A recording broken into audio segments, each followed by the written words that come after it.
ஓம் ஸ்ரீ குருபியோ நமக. ஓம் ஸ்ரீ மகா பெரியவா சரணம். மே 19 நாளைய தினம் மோகினி ஏகாதசி.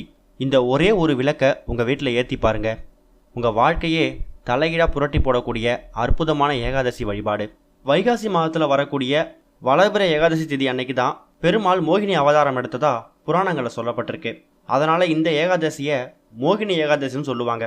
உங்கள் குடும்பத்தில் இருக்கக்கூடிய கணவன் மனைவி பிரச்சனைகள் தீரணும், பிரிந்திருக்கக்கூடிய கணவன் மனைவி ஒன்று சேரணும், பணத்தட்டுப்பாடு அதிகமாக இருக்குது, பண வரவு கம்மியாக இருக்குன்னு நினைக்கிறவங்களும் தாராளமாக இந்த வழிபாட்டை செய்யலாம். சந்தோஷமாக இருக்கக்கூடிய குடும்பத்தில் செல்வ வளம் மேலும் மேலும் உயர வேணும்னு நினைக்கிறவங்களும் நாளை இந்த வழிபாட்டை மேற்கொள்ளலாம்.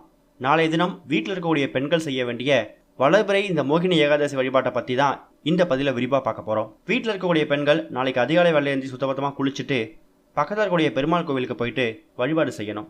கணவன் மனைவி பிள்ளைகள் இருந்தால் அவங்க குடும்பத்தோடு போகிறதும் தாயாரையும் பெருமாளையும் சேர்ந்து வழிபடுறதும் ரொம்ப சிறப்பு. பெருமாள் கோவிலில் கொடுத்த துளசி இலைகள் கொண்டு வந்து வீட்டோட பீரோலையும் நகை வைக்கக்கூடிய பெட்டியிலையும் வைங்க. அது உங்கள் குடும்பத்தில் செல்வ செழிப்பு அதிகரிக்கும். உங்கள் வீட்டில் துளசி செடி இருந்தால் அந்த துளசி செடிக்கு தண்ணீர் ஊற்றி அபிஷேகம் செஞ்சு மஞ்சள் குங்குமம் பொட்டு வச்சு அந்த துளசி செடிக்கு மாக்கோலம் போட்டு விளக்கேற்றி வச்சதுக்கு அப்புறமா கணவன் மனைவி பிள்ளைகள்னு சொல்லி எல்லாரும் ஒன்றா சேர்ந்து நமஸ்காரம் பண்ணணும். அது மூலயமா துளசி மாதாவோட ஆசீர்வாதத்தை நீங்கள் பெற முடியும்.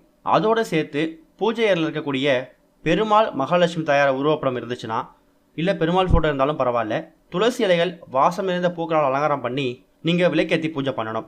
அந்த நேரத்தில் நீங்கள் ஒரு விளக்கு ஏற்றணும். ஒரு தட்டு முழுக்க துளசி இலையை பரப்பி வச்சு அது மேலே ஒரு அகல் விளக்கு வச்சு நெய் ஊற்றி தீபம் போடணும். முடிஞ்சால் நெய்வேத்தியம் செஞ்சு வச்சு படைக்கலாம். பெருமாளுக்கு பிடிச்ச எந்த நெய்வேத்தியத்தை நீங்கள் செய்யலாம். சில பேர் ஏகாதசி அன்னைக்கு சாப்பிடாம விரதம் இருப்பாங்க. அது அவங்களோட உடல்நிலையை பொறுத்தது. விரதம் இல்லாமல் இந்த வழிபாட்டை செஞ்சாலும் நிச்சய பலன் கிடைக்கும். முடிஞ்சால் நாளைய தினம் வழிபாடு செய்யறதுக்கு இன்றைக்கே துளசி இலைகளை தயார் பண்ணி வச்சுடுங்க. அப்படி இல்லாதவங்க நாளைய தினம் எடுத்து தட்டில் துளசி இலைகளை பரப்பி வச்சு அது மேலே அகல் தீபம் வச்சு விளக்கேற்றுங்க. நிறைய பேர் வீடுகளில் துளசி செடி வளர்க்கணுன்னு ஒரு ஆசை இருக்கும். அப்படி மனசில் எண்ணம் இருக்கிறவங்க நாளைய தினம் ஒரு துளசி செடியை வாங்கி உங்கள் வீட்டில் நட்டு அதுக்கு புதுசாக பூஜை பண்ணி அதுக்கான பூஜை நீங்கள் தினமும் செய்யலாம். துளசி செடியை நீங்கள் வீட்டில் வளர்க்குறது, அதுவும் நாளைக்கு தினம் வளர்க்க ஆரம்பிக்கிறது கூடுதல் சிறப்பு. நாளைய தினம் உங்கள் குடும்ப ஒற்றுமைக்காக, குடும்பத்தில் செல்வ செழிப்பு அதிகரிக்கும் அப்படிங்கிறதுக்காக பூஜை அறையில் உட்காந்து பெருமாள் நினச்சி இப்போ சொல்லக்கூடிய இந்த மந்திரத்தை, இந்த நாமத்தை 108 முறை வாய்விட்டு உச்சரிக்கணும். ஓம் நமோ பகவதே வாசுதேவாய. இதுதான் அந்த ஒரு வரி மந்திரம். ரொம்ப உச்சரிக்கிறதுக்கு எளிமையாக இருக்கக்கூடிய இந்த மந்திரத்தை வாய்விட்டு சொல்ல முடியலனாலும் பரவாயில்லை, ஒரு பேப்பரில் எழுதி வச்சாவது 108 முறை படிங்க. வீட்டில் மட்டும்தான் சொல்லணும்னு கிடையாது. வீடு பக்கத்தில் இருக்கக்கூடிய பெருமாள் கோவிலுக்கு போயிட்டு அங்கேயும் இந்த நாமத்தை உச்சரிக்கலாம். நாளைக்கு விரதம் இருக்கக்கூடியவங்க இந்த மந்திரத்தை நாள் முழுக்க உச்சரிக்கணும். ராமநாமத்தை யார் ஒருத்தவங்க சொல்லிக்கிட்டே இருக்காங்களோ அவங்க பக்கத்தில் எந்த கெடுதலும் நெருங்காது அப்படிங்கிறது மகா பெரியவரோட வாக்கு.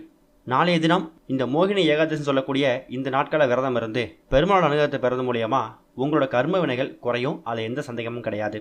ஓம் ஸ்ரீ குருபியோ நமக. ஓம் ஸ்ரீ மகா பெரியவா சரணம்.